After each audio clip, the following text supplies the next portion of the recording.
જય શ્રી કૃષ્ણ. આજે આપણે શ્રીમદ્ ભગવદ્ ગીતાજીનો 8મા અધ્યાયના શ્લોક નંબર 21થી 28નું પઠન કરીશું.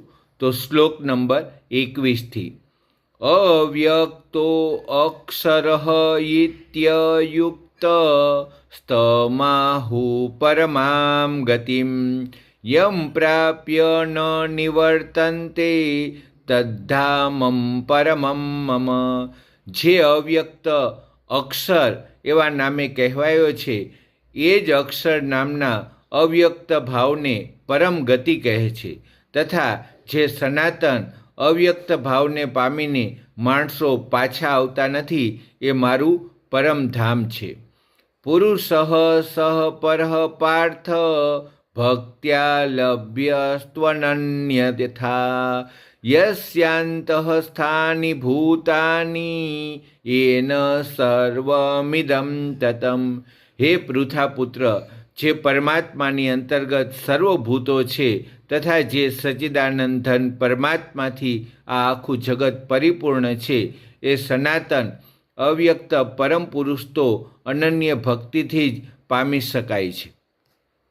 યત્ર કાલે ત્વનાવૃત્તિમ આવૃત્તિમ ચેવ યોગિનઃ પ્રયાતા યાન્તિ તમ કાલમ વક્ષ્યામિ ભરતર્ષભ. હે ભરત શ્રેષ્ઠ, જે કાળે કરીને શરીર છોડીને જનારા યોગીજનો પરત ન આવનારી ગતિને પામે છે અને જે કાળે જનારા પરત આવનારી ગતિને જ પ્રાપ્ત થાય છે એ કાળને એટલે કે એ બે માર્ગોને હું તને કહીશ.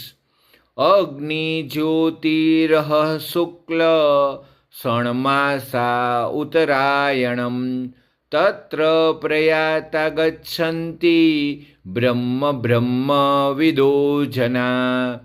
આ બે માર્ગમાંથી જે માર્ગો જ્યોતિર્મય અગ્નિ અભિમાની દેવતા છે, દિવસનો અભિમાની દેવતા છે, શુક્લ પક્ષનો અભિમાની દેવતા છે અને ઉત્તરાયણના 6 મહિનાનો અભિમાની દેવતા છે, એ માર્ગે મૃત્યુ પામીને જનારા બ્રહ્મવેતા યોગીજનો આ દેવતાઓ દ્વારા ક્રમે ક્રમે લઈ જવાઈને બ્રહ્મને પામે છે.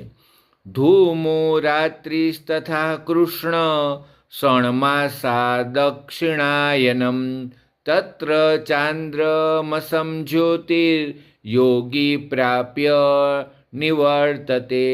અને જે માર્ગે ધૂમાભિમાની દેવતા છે, રાત્રિનો અભિમાની દેવતા છે, કૃષ્ણ પક્ષનો અભિમાની દેવતા છે અને દક્ષિણાયનના 6 મહિનાઓ અભિમાની દેવતા છે, એ માર્ગે મૃત્યુ પામીને જનાર સકામ કર્મ કરનાર યોગી આ દેવતાઓ દ્વારા ક્રમે ક્રમે લઈ જવાઈને ચંદ્રમાની જ્યોતિને પામીને સ્વર્ગમાં પોતાના શુભ કર્મોનું ફળ ભોગવીને પાછો આવે છે.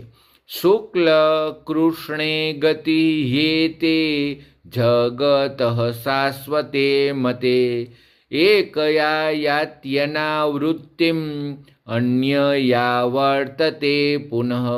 કેમ કે જગતના આ બે પ્રકારના શુક્લ અને કૃષ્ણ એટલે કે દેવયાન અને પિતૃયાન માર્ગ સનાતન મનાયા છે. આ બેમાંથી એક માર્ગ દ્વારા જનાર જ્યાંથી પાછું નથી ફરવું પડતું એ પરમ ગતિને પામે છે અને બીજા માર્ગ દ્વારા જનાર ફરી પાછો આવે છે એટલે કે જન્મ મરણને પામે છે.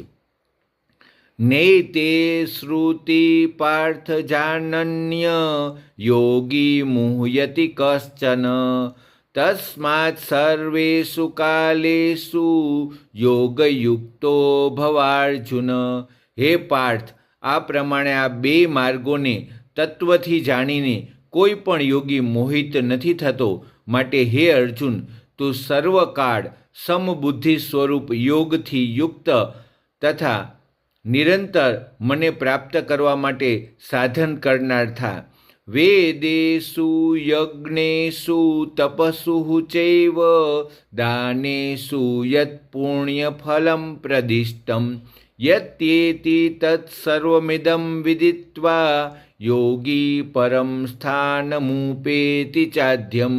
યોગી મનુષ્ય આ રહસ્યને તત્વથી જાણીને વેદોના વાંચનમાં યજ્ઞ તપ તેમજ દાન આદિ કરવામાં જે પુણ્ય ફળ કહ્યું છે એ સર્વને નિઃશંકપણે ઓળંગી જાય છે અને શાશ્વત પરમપદને પ્રાપ્ત કરે છે. ઓમ તત્સદિતિ શ્રીમદ્ ભગવદ્ ગીતા સુપનિષત્સુ બ્રહ્મ વિદ્યાયામ યોગશાસ્ત્રે શ્રી કૃષ્ણાર્જુન સંવાદે અક્ષર બ્રહ્મયોગ નામ અષ્ટદશોધ્યાય સંપૂર્ણ. શ્રી કૃષ્ણચંદ્ર ભગવાન કી જય. રાધે રાધે.